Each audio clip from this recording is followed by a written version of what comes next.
sebelum kami menyampaikan pertanyaan kepada Bapak, kami berterima kasih karena Bapak telah menyediakan waktu untuk kami, dan kami mohon maaf sedikit merepotkan Bapak. Oke, sebelum itu kami perkenalkan diri. Saya Zakia Umi, saya dari saya Naraina, saya Sofia Nisa, dan kameramen kami itu Edi Khairunisa. Oke, kita lanjut ke sisi pertanyaan. Pertanyaan pertama, apa peran lembaga adat dalam menyelesaikan konflik pergaduhan seni masyarakat Minangkabau? Dan juga Pak, bagaimana peran adat terhadap konflik warisan? Menurut Bapak, masalah konflik warisan itu kalau mengacu kepada ajaran Islam, kalau memang itu sakorandah, maka tidak ada masalah.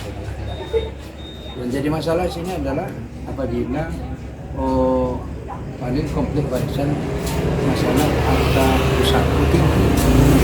Makanya kadang-kadang orang Minangkabau tidak memahami pusaka tinggi itu kan tidak bisa diperjualbelikan. Itu harus dilestarikan, hanya sekedar hak pakai, bukan hak milik. Makanya ada istilah dari mama turun menggunakan itu seterusnya. Jadi yang memakai anak perempuan Minangkabau hanya sebatas sekedar hak pakai, tidak boleh dijual ataupun digadai, mungkin mendesak boleh, tapi tidak boleh dijual. Kecuali pusaka rendah, memang itu yang harus dibayar. Jadi rasanya peran adat pusaka rendah atau pusaka rendah boleh dikatakan tidak ada, mungkin ada. Kenapa ada? Mungkin kalau ada sengketa bagaimanapun sebenarnya dalam adat Minangkabau tetap ada peran ini mama enak. Tapi kalau untuk pusaka rendah itu lebih dominan sebenarnya dalam hal ini pemuka agama dan nenek mama kan ada bagian agama. Mungkin itu pertanyaan. Selanjutnya Pak, bagaimana pola pembagian harta warisan di Minangkabau? Apakah berbeda antara anak laki-laki dan anak perempuan? Seperti yang disampaikan tadi, masalah pembagian harta di Minangkabau, kalau dia pusaka randa itu adalah pusaka yang bisa dibagi menurut Islam, syariat Islam. Harta yang dicari oleh orang tua kita sendiri itu yang bisa dibagi menurut Islam. Ya. Dalam Islam kan walid zakari mislu hasil usayain, bagi laki-laki itu 2 kali bagian perempuan. Itu sebenarnya ada rincian-rincian berapa bagian-bagian masing-masing. Kalau harta pusaka tinggi itu tidak bisa karena dia turun-temurun. Jadi yang dibagi itu dalam syariat Islam hanya pusaka rendah, pusaka yang dicari oleh orang tua kita. Ya. Baik Pak, selanjutnya pertanyaannya, bagaimana berlangsungnya proses pembagian harta warisan di Minangkabau? Apakah terdapat ritus atau tradisi khusus yang harus diikuti? Dalam pembagian harta warisan di Minangkabau kapan terjadinya sebenarnya sama dengan syariat Islam.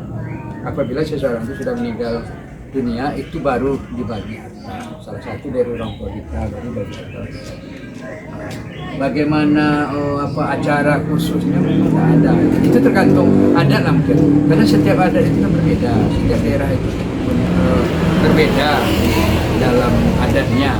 Mungkin bagian lain mungkin ada dia bikin acara khusus supaya yang lain mengetahui itu bagian dari keluarganya. Ya. Ada juga bagusnya supaya lebih banyak orang tahu bagian masing-masing. Jadi kalau ada tuntutan di kemudian hari ya, bisa ditanggapan. Lebih baik lagi ada hitam di atas putih, surat tidak. Jadi sebenarnya tidak ada khusus acara, itu tergantung mereka masing-masing. Daerah setempat atau mungkin keluarga dia yang mengadakan acara. Menurut Bapak, bagaimana penerapan hukum waris adat di Minangkabau berdampingan dengan hukum negara, dan apakah terdapat konflik antara kedua? Harus berdasarkan ajaran Islam, karena kita kan ABS SBK ada misalnya syarat-syarat sampai kita belum. Nah, jadi tetap merujuk kepada ajaran Islam. Ya, kalau bisa berangkat, kalau bisa pendidikan seperti yang saya katakan tadi kan aku boleh lagi.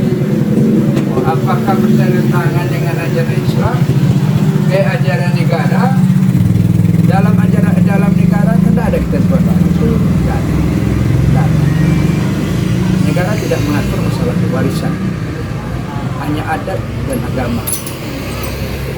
Kalau orang Minangkabau betul-betul mendalami ajaran Islam, tentu dia patokannya ABS SBK. Ada Islam. Iya. Kalau negara mengatur itu tidak ada. Itu diserahkan kepada daerah setempat ataupun ajaran Islam. Ya, itu mungkin.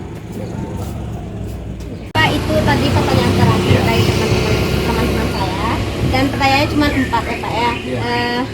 Karena berakhirnya pertanyaan tadi, kami akhiri pula wawancara bersama Bapak.